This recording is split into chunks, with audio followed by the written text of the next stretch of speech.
we will be introducing them as we proceed. Hanna Bose has not yet perhaps decided when she's going to speak, but we are going to hear from her at some point.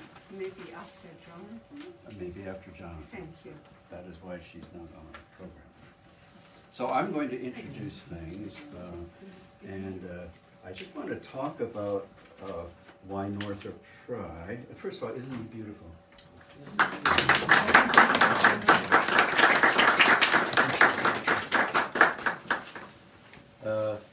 Why Northrop Frye has come to visit Beaver House. Okay. He's only a guest. He's going to repose here until the middle of October, and then he is going to have a permanent home at Renison University College at University of Waterloo, where he will be in the library, and this is our head librarian, Tony Tan, who will be looking after him at that stage in his journey. So, in some ways, Northrop Frye is a little incongruous in Beaver House, only for the reason that when I was planning back in the days when we lived in Japan to have a poetry center, I was thinking, first of all, having an international poetry center, but also a poetry center that would reflect my own interest in mid-20th century alternative poetry. I spent about 10 years researching Sid Corman. I don't know how many people here know Sid Corman's Origin magazine was one of the really important alternative poetry magazines of the mid-20th century. And he, in turn, was friends, in terms of Canadian literature, with people like Irving Layton, who's actually up here as a photograph. And we have all kinds of Irving Layton Canadian connections. First of all, he did a guest edited edition of Origin magazine, and among those who appeared in it were Louis Dudek, and also Corman went up to Montreal in '53 and '54, and he met Asa Boxer, who's one of our staple Elora Poetry Center readers. He met his father, Ovid, and he stayed with Irving and Betty Layton in Montreal. And at that time, Irving Layton, around that time, had been very favorably disposed to Northrop Frye, because Northrop Frye had written well of his poetry. But then Cerebus came out, which was a collection of poetry that was published by Raymond Sauster and Louis Dudek and Irving Layton. And Northrop Frye made some rather critical remarks about it, and so Irving Layton, in true Layton fashion, turned on Northrop Frye. And he wrote some rather nasty things about him. But it's interesting, when I was doing research on Corman, he wrote Irving, and this was '53, at the time that he was visiting Montreal. The blast by Frye, this is what set off Irving Layton, was in the Queen's Journal or something like that. No need for there to be a gulf between critics and writers. But the two acts are quite different and are often irrelevant in a single context. Few critics are genuinely capable of helping a writer. The most useful function of the critic, who is not working directly within the craft, is to stimulate a reading or rereading of a given text. Frye is a good example of one who runs weak in this area, so he was critical of, Corman was also critical of Frye. Though, as I think I said before, he is many notches higher than most of the crappers. So I guess that's damning through faint praise. He can exaggerate in his natural conservatism, but he stays fairly sober in general. Naturally, you threw him off, as he candidly admits. So basically what we had here was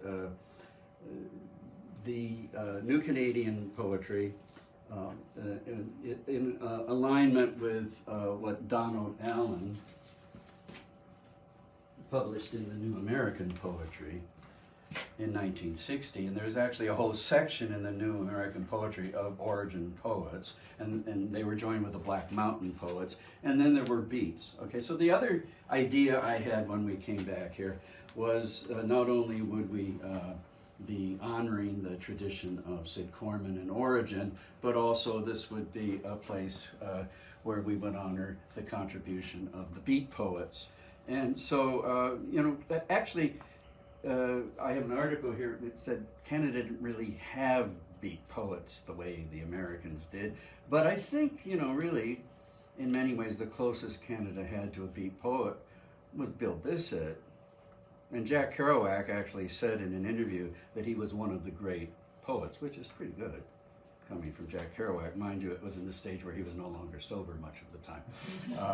And some people denigrated that comment for that reason. But we've had Bill Bissett here twice, and Robert Priest also often speaks of his debt to the beat poets.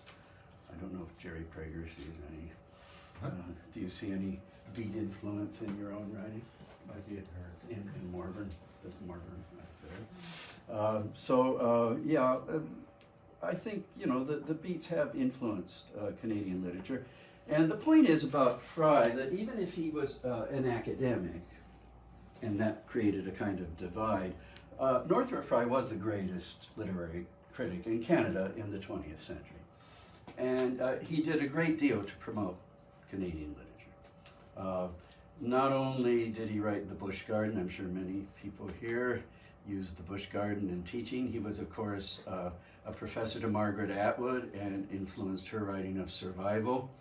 It was Frye who developed the whole idea of the garrison mentality in Canadian literature, whereas in American literature, nature is something that is to be conquered.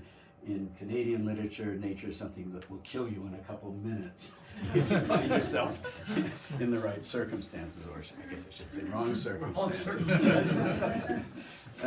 And he didn't just influence Canadian literature as a critic, but he also, of course, was an editor for the Canadian Forum. And dispelling the idea of him as a conservative, Canadian Forum was hardly right-wing. The Canadian Forum was considerably left of center. And in fact, one of the interesting things about Northrop Frye is he was attracted to pastoral anarchism, which is going to be one of the links to Blake. One of the reasons we're going to be hearing Peter's settings of Blake's Songs of Innocence and Experience to music is that Frye, of course, wrote The Fearful Symmetry way back in '47. And so that's another aspect of today's. But I think what he was attracted to, among many other things in Blake, was that kind of pastoral anarchism. Frye was at Berkeley, I think it was 67 or 68, and he was not attracted to the violent anarchism of that time. I actually knew somebody who was a student at Berkeley at that time, and her English professor's face was shot point blank, basically blown off. Because he was seen as right of center, and of course also the student union was burned at Berkeley, and so Frye didn't have any attraction, needless to say, to that, but he did have a very strong affinity to 19th century pastoral anarchism. So that explains some of the links that Northrop Frye has to Beaver House, and above everything else, he's here because he's so beautiful, and it was so kind of Hanna. It's a very long story I'm not going to go into. Hanna had actually offered this sculpture to the Elora Poetry Center, and that didn't happen. But he is going to stay here for a half year, and then he's going to be viewed by many more people than would see him at the Elora Poetry Center. And I teach Frye at Renaissance, so I can take, when I'm teaching his essay that appeared in the Toronto Star, and Isn't It Time We Started to Think, his famous essay on critical thinking, the class can go down and see Northrop Frye's sculpture. And Hanna has very kindly agreed to tell us a few amusing anecdotes, and Jonathan Schmidt is also going to be telling at least one anecdote. about his time at U of T with Northrop Frye. I also took a course from Northrop Frye at University of Toronto. But I want to, and Jerry Prager. Yeah, he audited. Everyone, when I say take, everyone audited. Very few people took Northrop Frye's classes. I want to direct things back to Hanna right now. Hanna Bose and her sculpture. And I think the ideal person to introduce Hanna is your dear friend Beverly Cairns. So Beverly's going to talk about the sculptural tradition from which Hanna comes.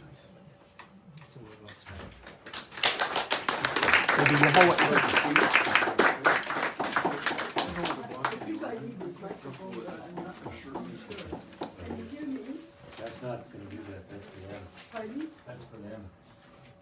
That's not a broadcasting bill. So what does that mean? It's just for them. Means it's not amplifying your voice. It's not amplifying my voice? No, it's recording. We can hear you fine. You It'll can be hear me fine. fine? Yeah. Okay. So do I need this? Yes. This one. No, I don't need it? Okay, Okay. then. If you can hear me, I'll just pitch my voice up a little bit and then, and maybe you'll hear me okay.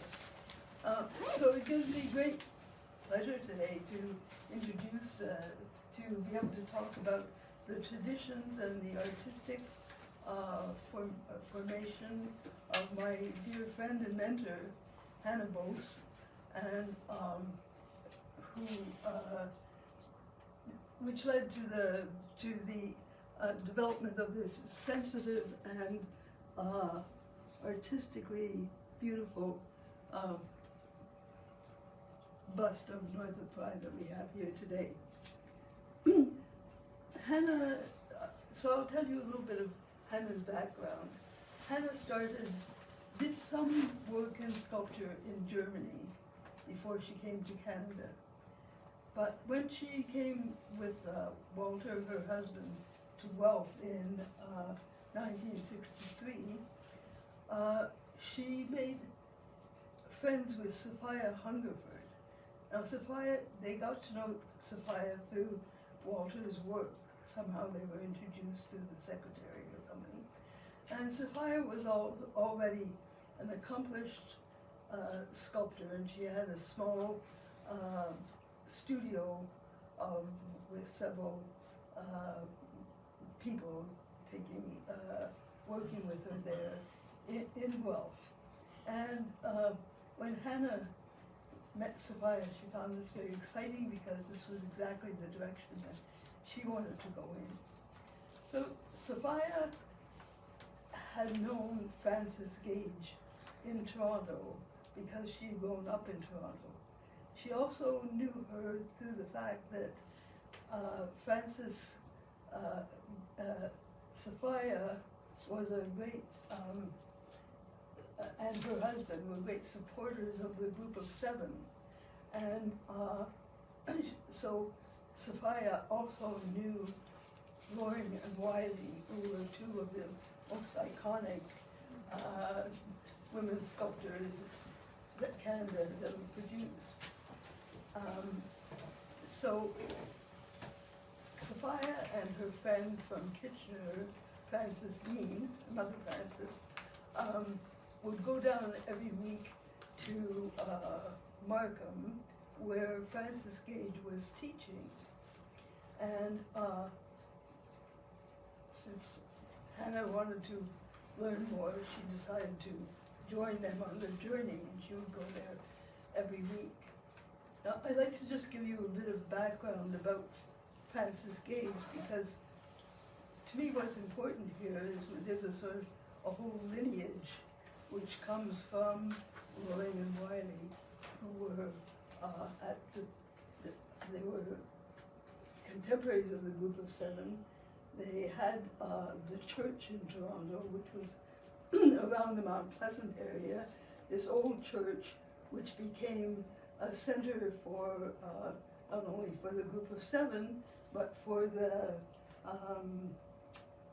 headquarters for the Sculptor Society of Canada, which they were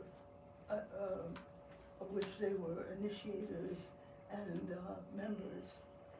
So Francis Gage met Loring and Wiley at Art College at Art College of Ontario, and she became like their young friend who would help them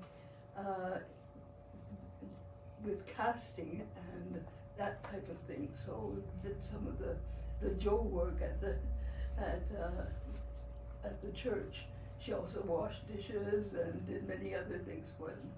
And ultimately, she was the executor of the will of the estates of Loring and Wiley, Francis Loring and Florence Wiley. So you can see that there's a tradition there that goes back. The Loring and Wiley, actually, they got the funding for Francis Gage to go to art school in New York. And she later got a scholarship and went to France, etc. So to come back to Hanna's story here,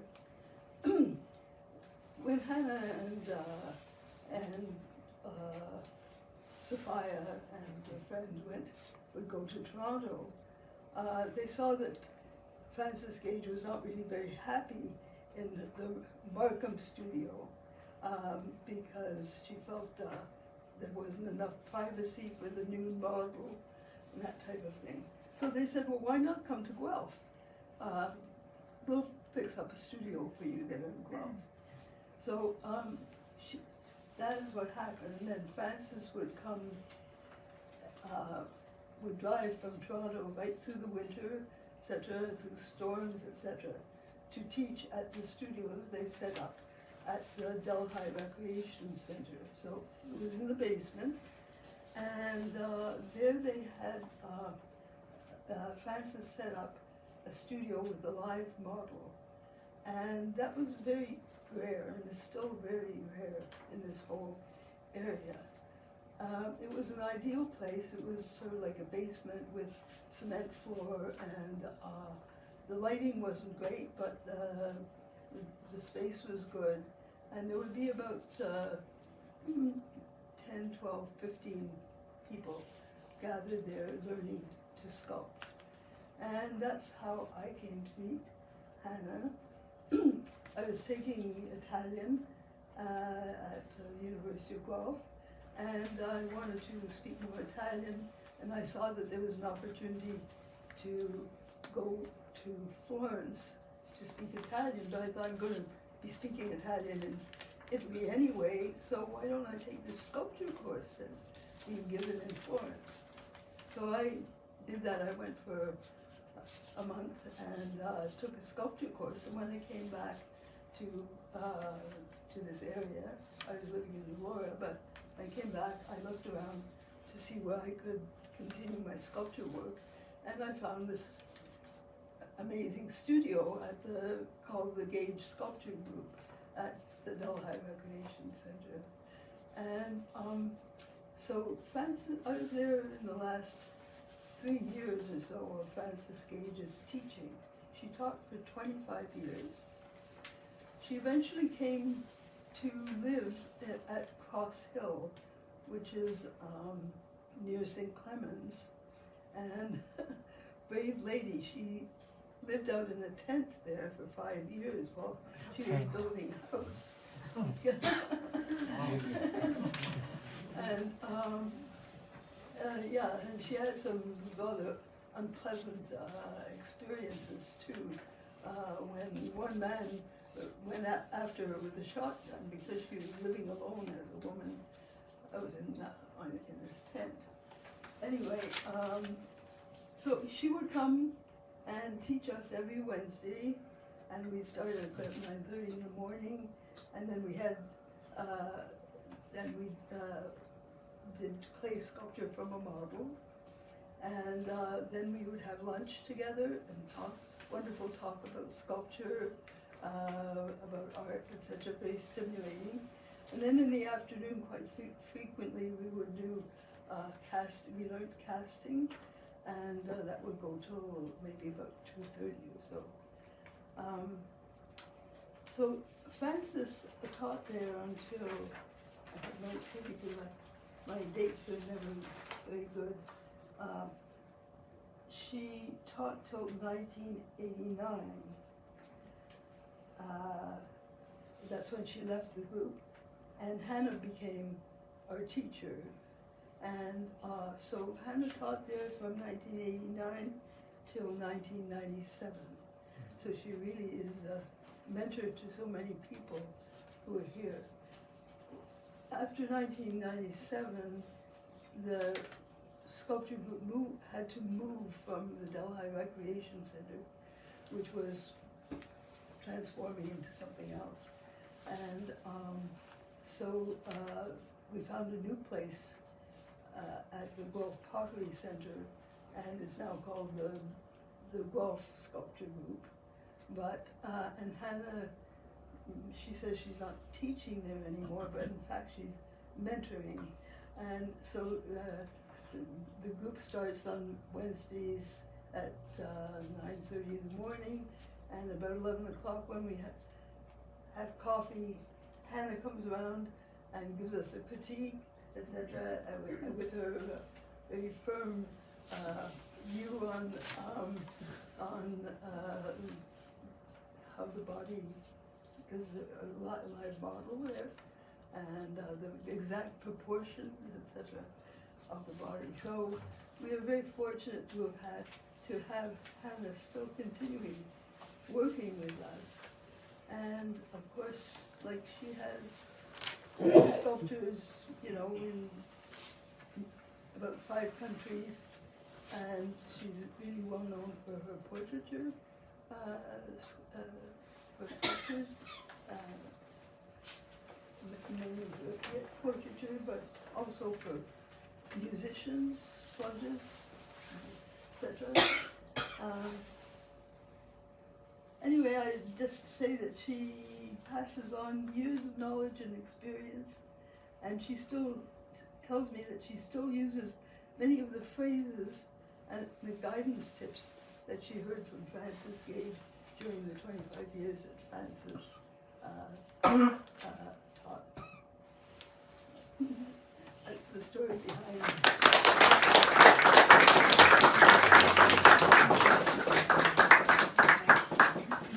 I sort of jumped the gun because I was thinking about Hanna's sculpture and Beverly's introduction, but I didn't really properly introduce Beverly, and I do. A lot of people here, of course, know Beverly, but I said at the beginning, we have, and this is a very special occasion to me, to have these spirits here, and people who have had such a profound influence on me, and people who know Beverly know that she's had a very interesting life. I don't know how many people here have seen the film, The Woman Who Loves Giraffes. Yeah.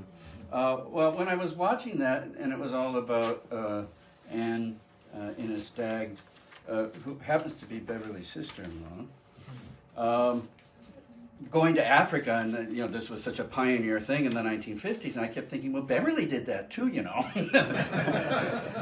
Beverly went with John, her husband. She wasn't driving around in a car by herself, but I think it was back in 1951. John and Beverly went to East Africa, and then later on they were in East Nigeria, and John many years was, to give him his proper title, director of the Experimental World Literacy Program at UNESCO, so they lived in Paris. John visited 40 countries, and I'm pretty sure Beverly visited most of those 40 countries with him over the years. What an interesting early life, but then when Beverly came to Elora, she's contributed to the community as much as anybody I know. And I'm always amazed when we have the Citizen of the Year that it hasn't been Beverly Cairns, because it bloody well should have been long ago. But I think that's political, because Beverly is a champion of heritage, and if you're a champion of heritage in Center Wellington, you're going to make enemies. and Beverly stands her ground, on Henderson Street, where she lives in a beautiful old 1860 stone house. She helped save Chalmers Church when it was slated for development into condominiums. She was a pioneer in Elora in terms of the formation of an environmental group. Beverly was heavily involved in community theater and actually sculpted Pat, which you can see that sculpture at the Elora Tourism Center. In fact, two of Beverly's sculptures are there. And she also has been a founding member in the Elora Arts Council and has made an incredible contribution there. I think, Peter, you were one of the original members No, of the Elora. no, Peter Scott. Oh, Peter Scott, I not thought it me. was you. No, I was not here yet. Okay, so what year was that? 85. Oh, I was so you here. were here.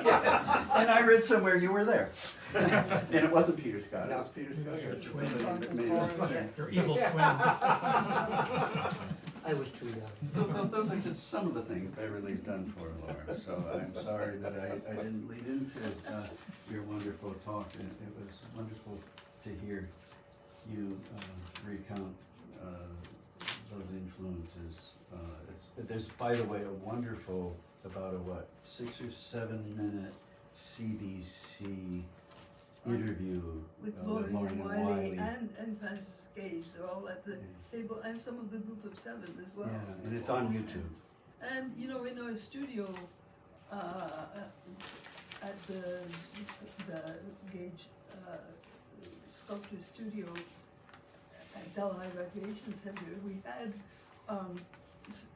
a pot of clay. It was a sort of purple clay, I don't know, reportedly came from Laurie and Wiley's studio. We had like a skeleton, which I think was a real skeleton, hanging up there, which was apparently from that studio, as well as numbers of plaster pieces, etc. So we felt kind of a direct connection about this. And in fact, like when Francis Gage's obituary appeared in the Globe and Mail, it completely left out this aspect of the teaching aspect of Gage's work. So I wrote in and said, you know, what about this? You know, this is a forgotten part of Francis Gage's work. And so that was then published as one of those, what are they called in the Globe and Mail? Erratas? Erotic. No. Lives to remember remember. Yeah. So our next speaker, Jonathan Schmidt, there are all kinds of incredible things about Jonathan one could say too, but Anna Rose, who's sitting 2 people away from Jonathan, when I wrote her, because when they had their puppet event at the Creperie a number of years ago with all those incredible photographs, there was an interesting biography of Jonathan, and what it reminded one of is not only is he an amazing scholar, but he's also an amazing artist, an amazing creative person. So I wanted to go back to that because there were so many interesting things, but I didn't receive it.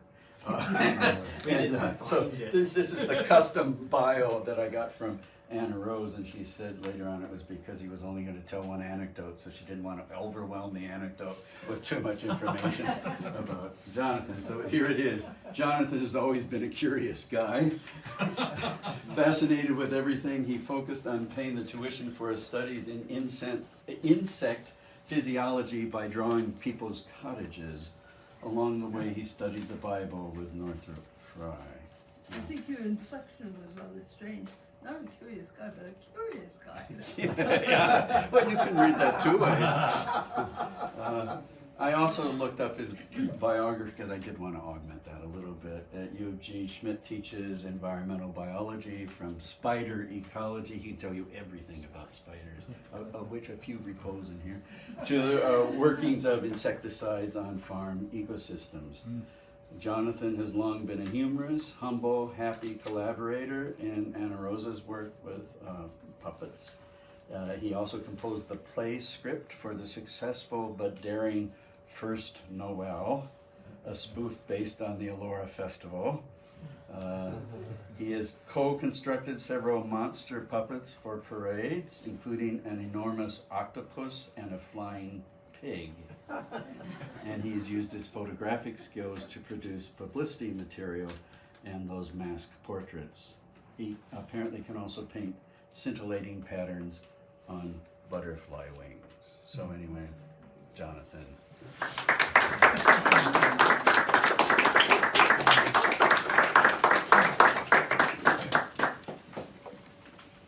Well, thank you, Dan. So good afternoon. The world is connected in very interesting ways. I'd just like to illustrate that by saying that Pat Chataway was, of course, the aunt of my grade 6 teacher, Rick Chataway, who we were his first class after Teachers College, so we experimented on us. And that was in 1969, so it was very much experimental. And probably accounts for my interest in everything because he was interested in everything. At the other extreme pole, my professor of neurophysiology, who taught me most of what I still know about neurophysiology, was Harold Atwood, who was, of course, Margaret Atwood's brother.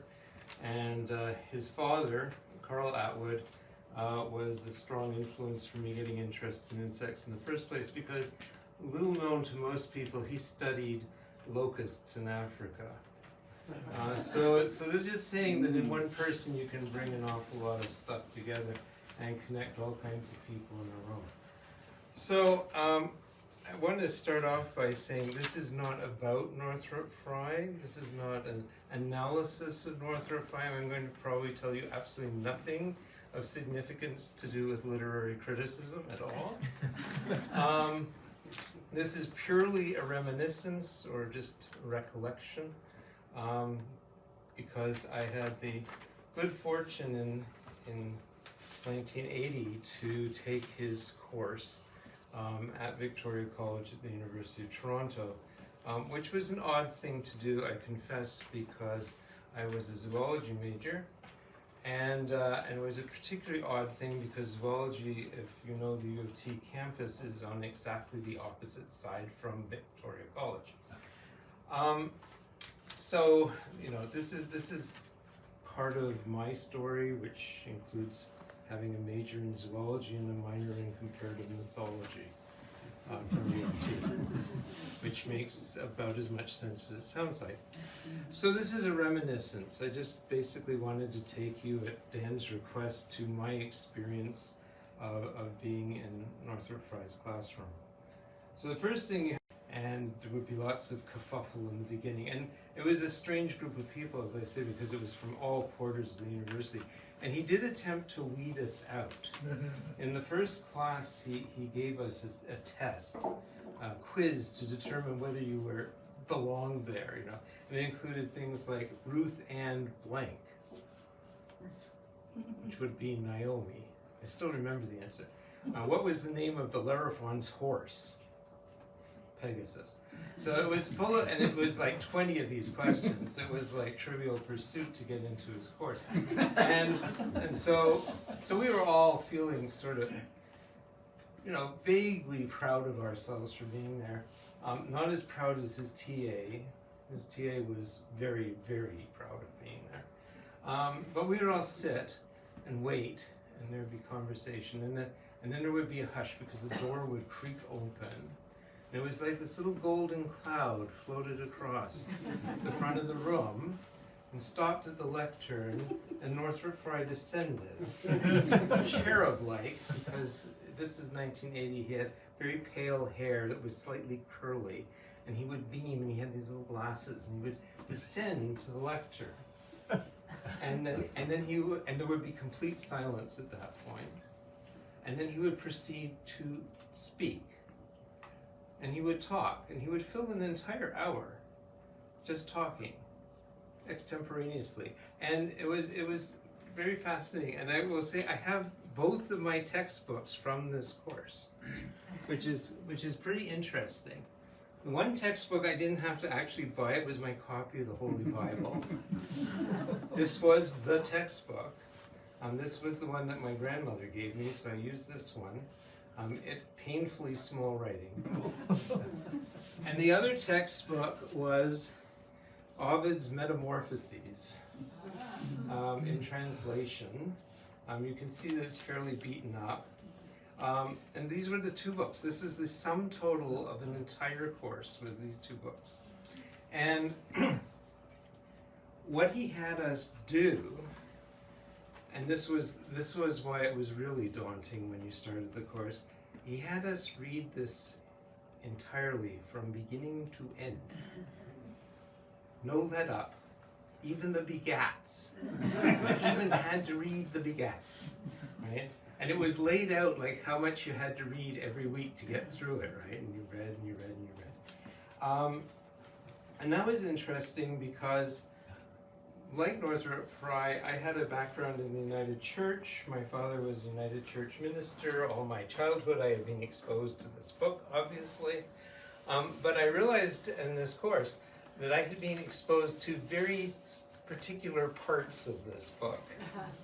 The parts that you would share with children, not the parts that you actually encounter if you read it from cover to cover. If you read it from cover to cover, you discover there are many things you would not share with your children. I encourage you to look up the story of Dinah or Jephthah's daughter, for example. Especially Jephthah's daughter. So this was a revelation to me, and as I say, my reminiscences just of getting through this, and at the same time realizing that there were a lot of things that I had never noticed about it. And I would say that my descent into heresy began about there.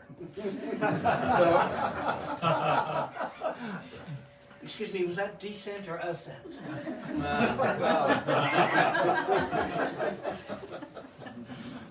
Is the Pope Catholic? Next. So he would talk, and we would explore various things through the course of his talking. He was very keen on pointing out parallelisms, but it was all very intriguing and somewhat in retrospect disconcerting, because of course we were doing literally interpretation of translation, right? Because of course we weren't reading the Vulgate in Latin, we weren't reading Ovid in Latin, we were reading both of them in English, and yet we were doing criticism. And really, I think part of the whole point of his exercise was to see how you applied criticism under those conditions. I think that was really the sort of cornerstone of it, and it wasn't us doing it. I think it's fair to say that those in the audience, in the class, were basically witnessing his out loud meditation on how it would be to apply literary critical theory to the Bible. That's what we were really doing. We were sort of witnesses to this. And he would constantly visit the same themes over and over again. And I know there was a blackboard in the room, and only one thing ever appeared on the blackboard through the entire course. At some point during most lectures, he would pick up a piece of chalk and he would turn and he would draw a gigantic U. He would just draw this gigantic U. I have a very good memory of his back. And this U symbolized everything that he was trying to convey to us, because it was about the children of Israel going down through the Black Sea and being brought up again into the promised land. It was the descent of Christ and then the resurrection. It was virtually every story that he was interested in would turn into this. And of course, this is well founded in his ideas about mythology and the mythological basis of literature. And so we got this U. This U is burnt into my memory. But the upshot of all of that was that what we didn't know at the time was that we were actually witnessing the birth of the Great Code. This was him working out the Great Code. And I will tell you right now that if you read the Great Code, you are probably getting much more than most of us got out of the lectures. Because we were really looking at the mechanics of it. And when he came to finally put it into prose, I see where it came from, and I recognize that I was there in the inception of some of these ideas, but this is certainly really the finished product of the gestation that we were sort of part of, or got to be part of. So that's sort of interesting. So all of this would happen, and it was remarkably repetitious in that regard, because it was constantly recycling this idea and thinking about it, and then comparing it to Ovid's Metamorphoses, which seems a very curious juxtaposition. And he never actually lectured on the Metamorphosis. We got to do that by ourselves. And it does come out in the Great Code very clearly what he was trying to do. But of course, one of the things he pointed out is in the Bible is very much about raising things up and things becoming more human or more rational. And in Metamorphosis, most of the characters end up turning into plants or trees and losing their voices and becoming irrational. And so he was really juxtaposing those two things against each other. More of a J. More of a J. More of just a slide. And so we would have these lectures, and we would all sit there. And then no one ever asked a question. No one ever raised their hands. There was no audience participation. Nobody had eye clickers. None of the newfangled pedagogy at all. He would speak, we would listen. And then he'd eventually run out of things for that day. And so the little golden cloud would drift back across, and he would descend into the little golden cloud and drift back out the door. And the door, opened, he'd drift out, close. And I'm describing his way of moving because it was very, very, he's a small man. And it was very, very gentle. But it was very, very fast. and so he'd nip out the door, and the rest of us would all be sitting there still sort of thinking, what was that? And then people who did have questions would try to chase him. And he would always be ahead. And so this little golden cloud carrying Northrop Frye would drift down the stairs and head across the main foyer of Vic and then into the plaza, and then he would disappear. No one I know ever caught up with him. Oh, you caught up with him. On the street, on this St. Clair streetcar stop. Ah, but that's different. You lay in wait. So I followed him up from the subway.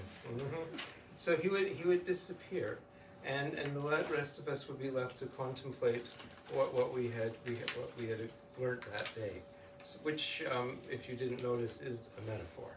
So that's really all I wanted to share. That is my reminiscence of actually having the opportunity to listen to him. And I will say that I did also meet him on occasion. He was a very genteel person. He was very open and very friendly. It's not that he was running away from us. He was just always just slightly ahead. Interesting. So, thank you very much. Reposes in the E.J. Pratt Library at Victoria College. And it's probably, for that reason, time for Hanna to share with us her anecdote about sculpting Northrop. Thank you. I saw this magazine with a picture of Northrop Frye, and I was stunned. I thought, what a wise and witty man this is. I would love to do a sculpture of him. I was so intrigued by it that it was very important for me to get a connection and to talk to him and to, just to get into the possibility to build. And so I got in contact with his secretary at the time, Jane Widdicombe, and she arranged for us to get together for 4 sittings at the university where he has his own room. And so one day I came to Toronto and I had my stands and my sculpture, my armature and clay and everything that I needed to work on. And in comes Northrop Frye. He was actually a rather shy man. And I didn't realize that, but he never really looked up for me. He was looking down, and I asked him to just go on with what he wanted to do, to read or to make notes or whatever. And then I started to work. So I had my stand and my armature and my clay and my tools, and I started to build up the bust of Northrop Frye. So it was wonderful to work because it was very quiet and I could really concentrate on him. We didn't talk much, not at all. So after the first sitting, I covered the sculpture with a damp cloth and with plastic and put it into a corner where it was safe. And we were quite all right with meeting the next week, which took place. So when I came in, I looked at my sculpture and it was not like this, but it was like this. Heavens, what happened? So I uncovered it and the front of the face had fallen down. So here you have the sculptor working on a piece of Northrop Frye.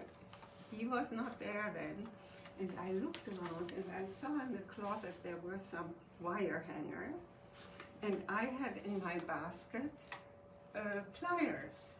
So I quickly took one of these wires, and with my pliers I could bend everything so that the sculpture was enlarged toward the front, and I took this front of the head and put it on, and hooray, it stayed. So I could even work on it to make it look, reasonably good. So he came in, and apparently he didn't realize what had been going on. So we were together for 3 more sittings, and this is actually, this was built up in clay, and later on I made a copy of it, and this works by adding some plaster over top of the back of the head, and then we built a clay wall, and then take off the back of the plaster part and put on the second layer of plaster. So you can take these pieces apart and you can then put them together. So we have actually the mold of the bust, and this is something we have been teaching, especially Francis Gage taught us how to do that. It takes a lot of patience and a lot of, you have to be very exact when you do something like that. So I had the cast of Northrop Frye head, and then I filled it with a thin layer of cement and let it dry, and then I could take off the cast, the mold of plaster. So this is actually the very first original piece that I made of Northrop Frye. So at the time, being in contact with Jane Widdicombe, we thought it would be nice to have a copy of this piece for the university or for Northrop Frye Hall. So what I did, I built up, I didn't make a copy of it, but I built a whole new face in a clay, in wax, sorry. We can work with a very hard wax that we can build up. And so from this image, I built up a second bust with wax, and the wax piece then is being sent to Georgetown to an art cast company, and they do cast it into bronze, which is actually a very intricate job. So the second bust, the one that's cast in bronze, is the one that you find in Toronto. Yeah, I think that's all I can tell you. It was wonderful to build this up and to work with him. You told us that he is very concentrated, right, on what he's saying and in his ways. So, yeah, that's how it all came to be.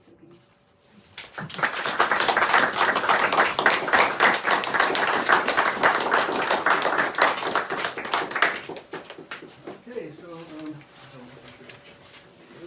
this is a rather historic occasion, and it wouldn't, be complete without Peter Skygaard, our local composer.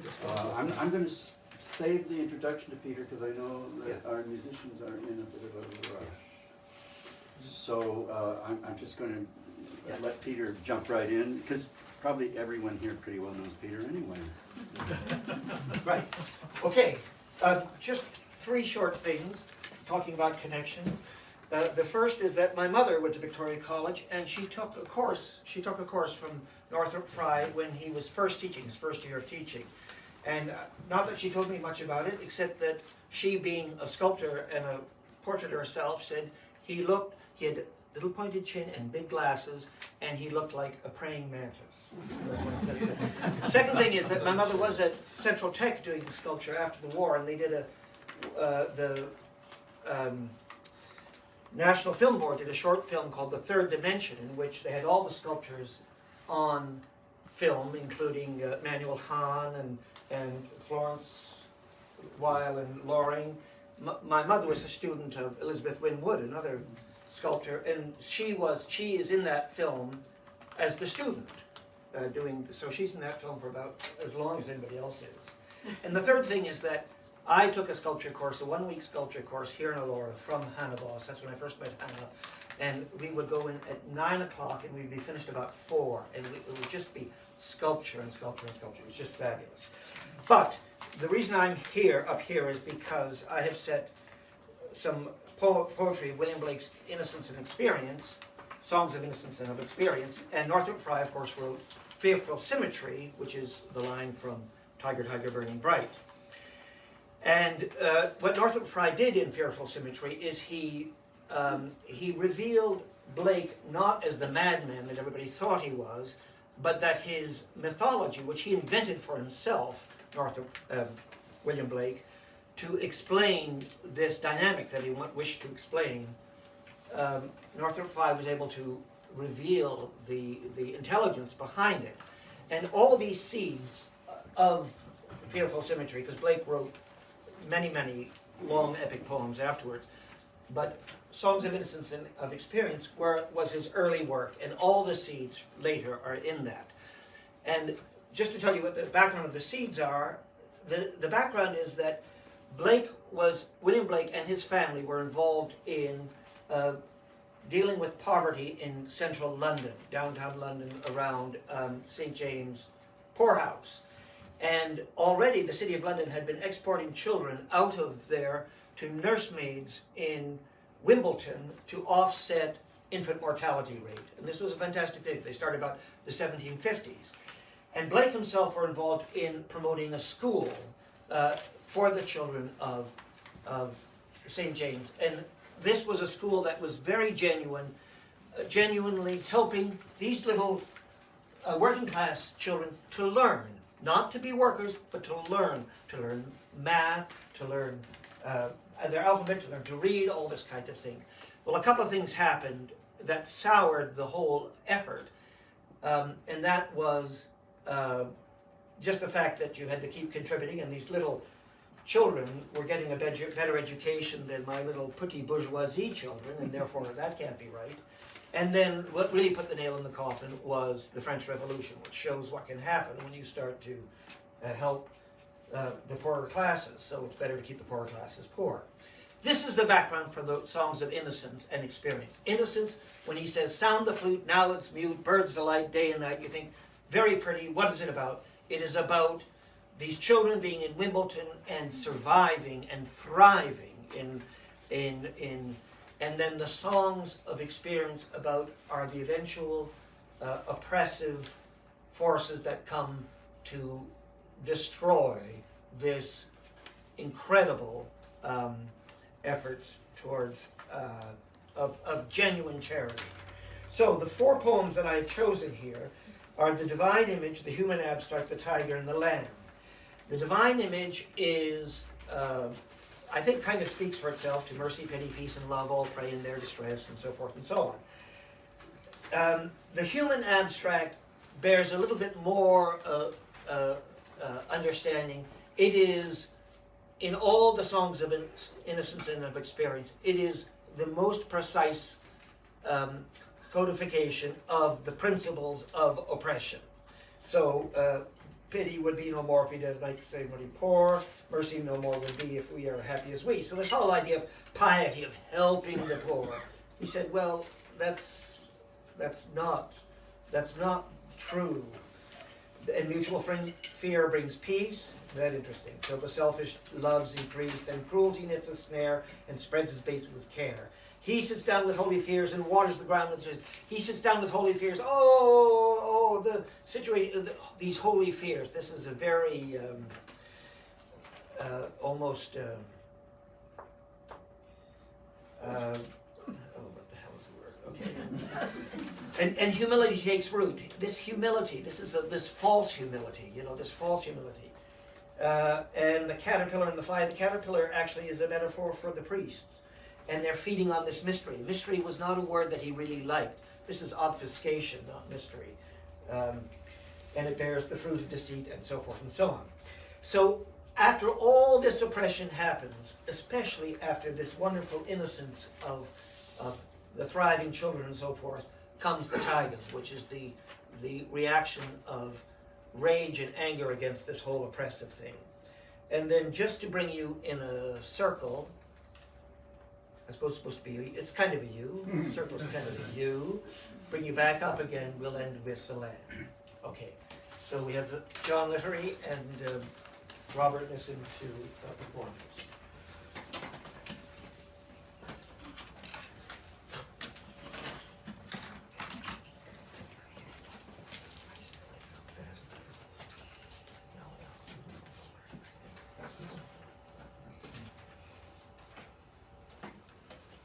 Treading gingerly here. I'm terrified of these things. Every way. Right. They bite. Just while they're setting up, I did set 32 of Blake's poems from Songs and Instance of Experience. It's a whole narrative that goes through this whole process. So these are 4 of them. They're originally written for a cappella choir. So this is an arrangement for accordion and tenor. Some of these were performed at this Guelph Spring Festival. Yes, in 1997.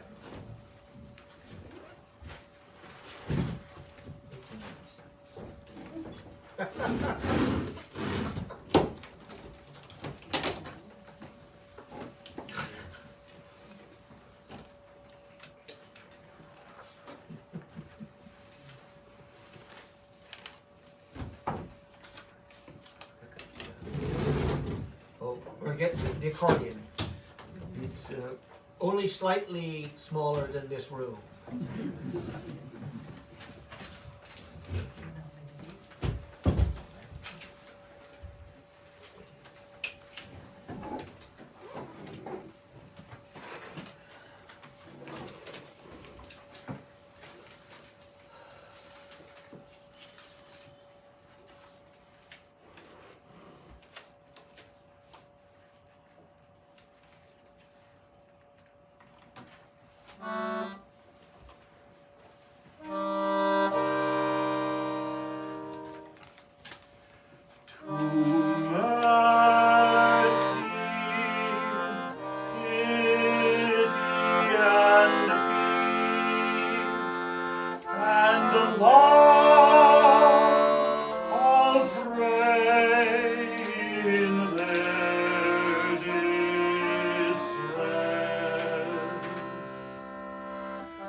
down with holy fears, and waters the ground with tears.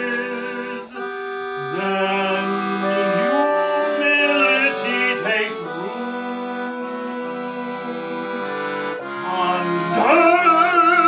underneath his foot.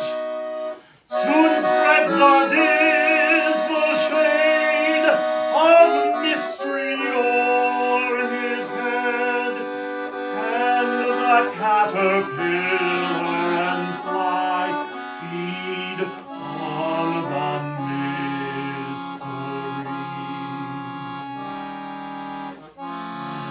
It bears the fruit of deceit, ruddy and sweet to eat, and the raven his nest has made in his thickest shade.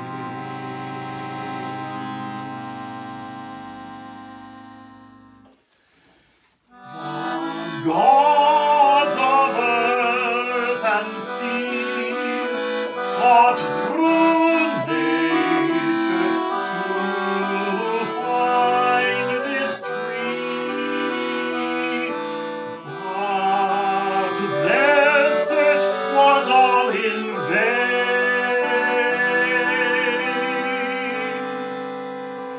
There grows one in the human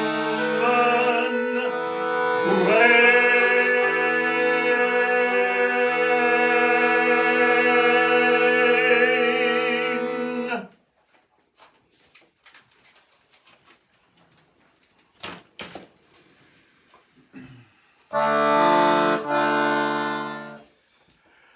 Tiger, tiger, tiger, burning bright in the forest of the night.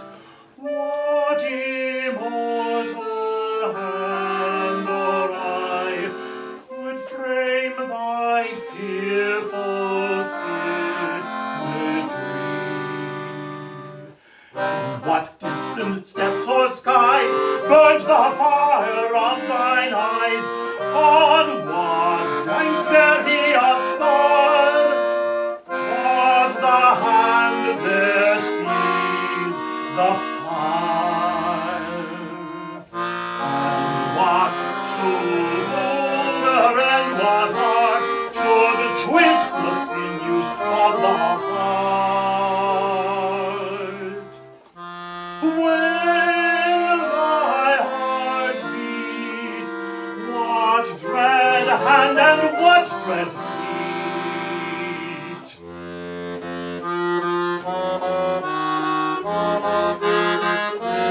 What the hammer, what the chain, what the anvil, what the grasp, dare its deadly terrors clasp, when the stars threw down their spears and watered heaven with their tears. Did he smile his work to see? Did he who made the lamb make thee? The lamb make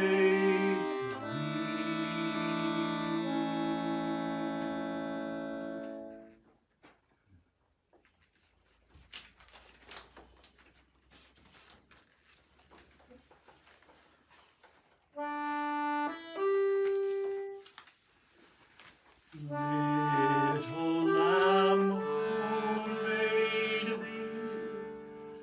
Dost thou know who made thee? Gave thee life and bid thee feed by the stream and o'er the mead, and gave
sanctuary artist.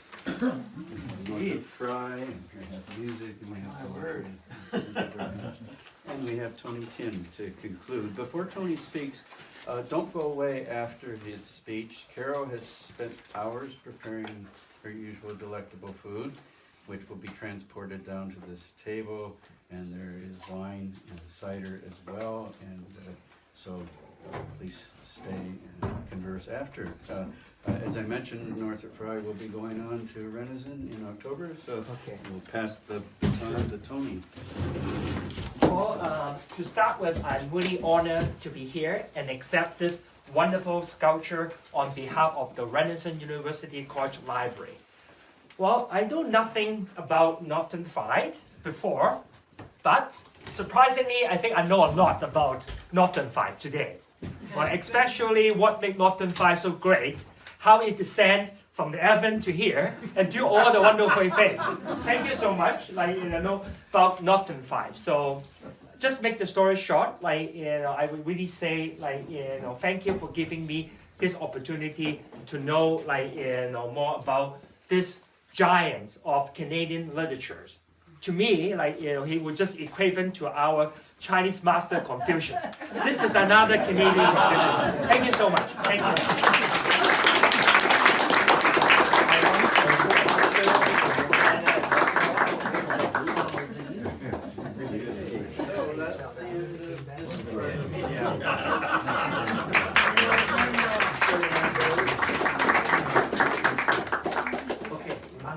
Yes, everybody stay here. I'm running out of food.